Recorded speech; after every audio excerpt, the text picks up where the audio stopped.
اللهم صل على محمد وعلى آل محمد كما صليت على إبراهيم وعلى آل إبراهيم إنك حميد مجيد اللهم بارك على محمد وعلى آل محمد كما باركت على إبراهيم وعلى آل إبراهيم إنك حميد مجيد الحمد لله وحده الصلاة والسلام على من لا نبي بعده السلام عليكم ورحمة الله وبركاته প্রিয় দর্শক কাছে দূরে দেশ ও বিদেশে যে যেখানে অবস্থান করছেন সকলকে জানাই আমি আমার আন্তরিক সালাম শুভেচ্ছা অনেক অনেক অভিনন্দন।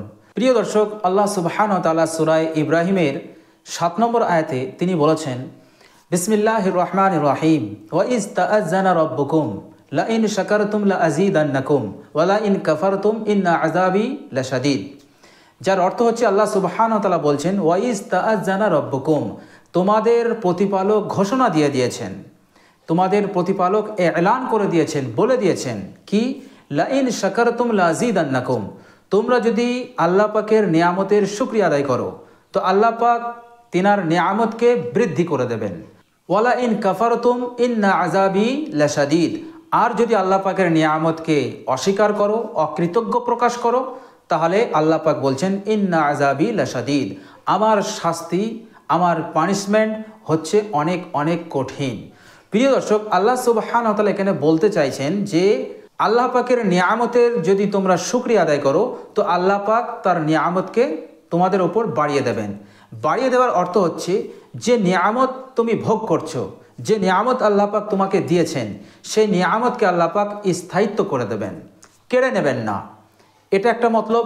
আরেকটা মতলব হতে পারে যে আল্লাহ সুবহানাহু ওয়া তাআলা যে নিয়ামত তোমাকে ভোগ করতে দিয়েছেন সেই নিয়ামতকে আরো বাড়িয়ে দেবেন, অর্থাৎ স্থায়িত্বও করবেন আবার বাড়িয়েও দেবেন। এটা একটা মতলব।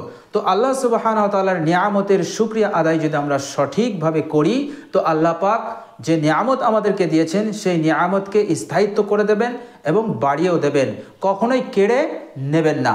আর যদি আমরা অকৃতজ্ঞ প্রকাশ করি, আল্লাহ পাকের নিয়ামতের শুকরিয়া আদায় যদি আমরা না করি, তাহলে কিন্তু আল্লাহ সুবহানাহু ওয়া তাআলা বলছেন ওই নিয়ামতকে আমি তোমাদের কাছ থেকে কেড়ে নেব, অথবা নিয়ামত তোমাদের কাছে থাকবে কিন্তু তোমাদেরকে এমন মুসিবতের মধ্যে ফেলবো, এমন বিপদের মধ্যে ফেলে দেব, নিয়ামত থাকতেও তোমরা নিয়ামত হতে উপকৃত হতে পারবে না, নিয়ামত হতে তোমরা কোনো ফায়দা নিতে পারবে না, নিয়ামতের বরকত হতে, নিয়ামতের ফায়দা হতে তোমরা বঞ্চিত থাকবে।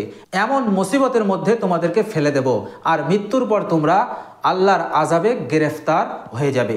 তো প্রিয় দর্শক আল্লাহ সুবহানাহু ওয়া তাআলার নিয়ামতের শুকরিয়া আমরা কিভাবে আদায় করব, আজকে সেই বিষয়ে আলোচনা করব ইনশাআল্লাহ।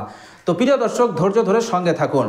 হাদিসটি বর্ণনা করেছেন হযরত মা আয়েশা রাদিয়াল্লাহু তাআলা আনহা, ইবনে মাজাহ শরীফের হাদিস।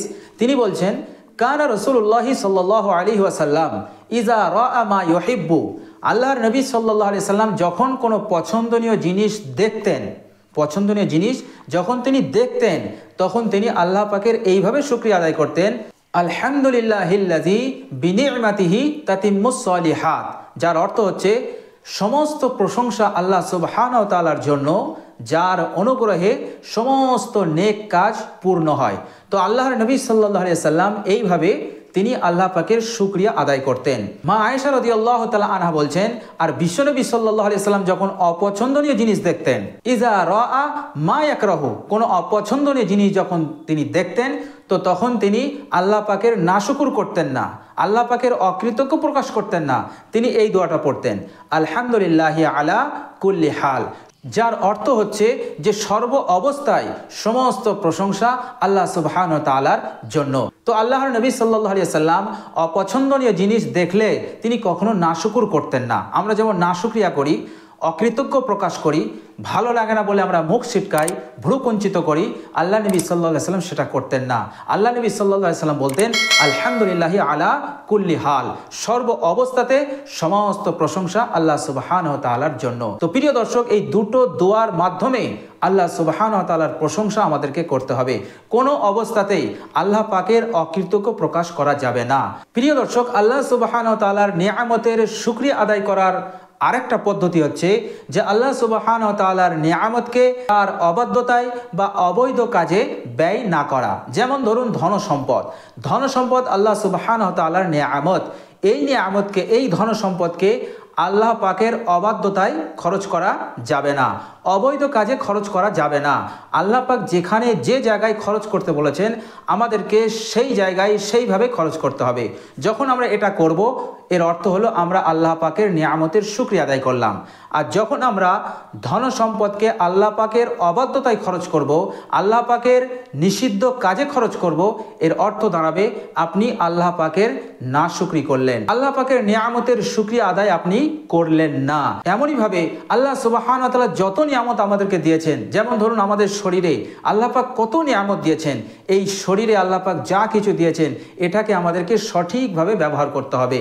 যেমন ধরুন আল্লাহ পাক আমাদেরকে কান দিয়েছেন, চোখ দিয়েছেন, তো আল্লাহ পাক যেখানে আমাদেরকে দেখতে বলেছেন সেখানে আমাদেরকে দেখতে হবে, যে জিনিসটা আমাদেরকে শুনতে বলেছেন সেটা শোনা, সেই কাজে কানকে ব্যবহার করা। আর যে জিনিসটা আল্লাহ পাক শুনতে নিষেধ করেছেন সেই জিনিসটা না শোনা, নিজের কানকে ওই গর্হিত কাজে, আল্লাহ পাকের ওই নিষিদ্ধ কাজে নিজের কানকে ব্যবহার না করা। মোট কথা আল্লাহ সুবহানাহু ওয়া তাআলার সমস্ত হুকুম আহকামগুলো সঠিকভাবে পালন করা, এটাই হচ্ছে সবথেকে বড় আল্লাহ পাকের নিয়ামতের শুকরিয়া আদায় করা।